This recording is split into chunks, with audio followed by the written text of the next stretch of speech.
A'udzu billahi minasyaitonir rajim. Bismillahirrahmanirrahim. Assalamualaikum warahmatullahi wabarakatuh. Mga minamahal na kapatid sa pananampalatayang Islam, magandang umaga sa ating lahat. So alhamdulillah, tayo ay nagpapasalamat sa Allah Subhanahu wa Ta'ala dahil tayo ay umabot na naman sa umagang ito, no? So sa oras na ito ay nandito tayo sa ating trabaho. Ipagpapatuloy po natin yung dinidiscuss natin tungkol sa mga kasalanan na makakasira sa gawain ng isang Muslim. Kahapon nabanggit natin na isa sa mga kasalanan na makakasira sa gawain ng isang Muslim ay yung panunumbat, no? Yung panunumbat. Kapag tayo ay gumawa ng kabutihan o tumulong sa tao, tumulong tayo sa kapatid natin, ay huwag natin ugaliin, huwag natin isumbat sa kanya yung pagtulong natin sa kanya, mga kapatid sa pananampalatayang Islam. Dahil ipinagbabawal ng ating relihiyong Islam, ipinagbabawal ng Allah Subhanahu wa Ta'ala sa atin, mga kapatid sa pananampalatayang Islam. Halimbawa, meron kang ibinigay na sadaqah, no? Kawanggawa sa kapatid mo sa Islam, ay huwag mong ugaliin isumbat sa kanya. No, halimbawa, meron kang naitulong sa kanya, no? Huwag mong isumbat yun sa kanya dahil masasayang o masisira niya yung gantimpala na ibibigay sa iyo ni Allah Subhanahu wa Ta'ala, mga kapatid sa pananampalatayang Islam. Sinabi ng Allah Subhanahu wa Ta'ala, A'udhu billahi minasyaitanir rajim, Ya ayyuhalladhina amanu la tubtilu sadaqatikum bil manni wal ada kalladhi yunfiqu malahu ria'an nas wa la yu'minu billahi wal yawmil akhir.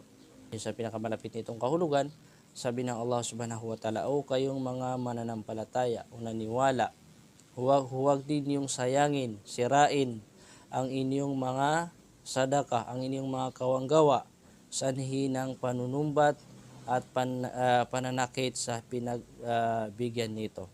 No, pinagbawal ng Allah Subhanahu wa Ta'ala na huwag daw natin sirain, huwag natin sayangin yung mga ibinigay natin na sadaka, no, sa tao na yon, dahil kapag ito ay isinumbat natin sa kanya, yung binigay natin na sadaka, ay masisira po, mga kapatid sa pananampalatayang Islam, yung gantimpala nito. Dahil mayroong mga tao na kung saan ay sila ay nagbibigay o ginagastos nila yung kanilang kayamanan, no, para lamang makita ng mga tao na sila ay tumutulong sa kanilang kapatid o sila ay tumutulong sa mga tao. Tulad sa panahon natin ngayon, na napakaraming mga tao na mahilig tumulong sa mga tao, ngunit kinakailangan pa ng video. Subhanallah, mga kapatid sa pananampalatayang Islam. No, sabi ng Allah Subhanahu wa Ta'ala, kalladhi yunfiqu malahu ria'an nas wala yu'minu billahi wal yawmil akhir. Katulad ng ginagawa ng isang gumugugol o gumagastos ng kaniyang yaman upang makita lamang ng ibang tao, ngunit wala yu'minu billahi wal yawmil akhir, ngunit siya ay hindi naniniwala sa Allah Subhanahu wa Ta'ala at sa huling araw.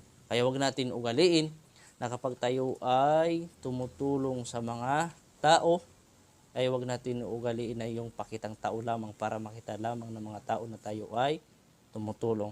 Kinakailangan ay yung puso natin ay ikhlas, mga kapatid. Yung niat natin ay malinis, mga kapatid sa pananampalatayang Islam. Walang pakitang tao. Tayo ay tutulong sa mga tao para makuha natin yung reward ng ibibigay ng Allah Subhanahu wa Ta'ala sa atin kapag tayo ay tumutulong sa ating mga kapatid sa pananampalatayang Islam. Huwag yung pakitang tao lamang, mga kapatid sa pananampalatayang Islam. Pangalawa, kasama rin sa mga makasira sa mabuting gawain ng isang Muslim ay yung pag-iwan sa Salatul Asr, no? Pag-iwan sa Salatul Asr, mga kapatid sa pananampalatayang Islam.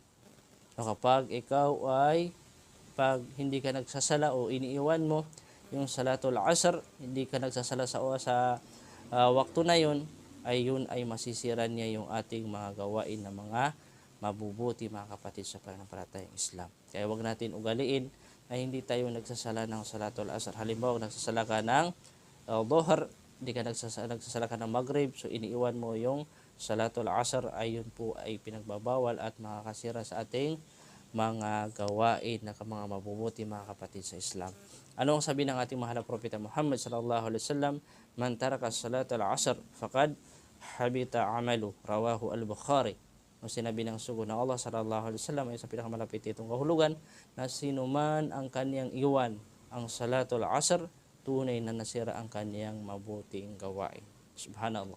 Kaya kung gusto mo na hindi masira yung mga gawain mo na mga mabubuti, ay wag mong gawin yung nabanggit natin tulad ng panunumbat, tulad ng panunumbat at yung pag-iwan sa salatul asr. Paano na lang kung lahat ng sala ay iniiwan mo, hindi ka nagsasala? Maraming mga tao na nakakapagsala lang kapag araw ng Friday, hindi kaya ay Idul Fitr, Idul Adha. Subhanallah. Gabayan tayo ng Allah subhanahu wa ta'ala sa ating relihiyong Islam. Assalamualaikum warahmatullahi wabarakatuh.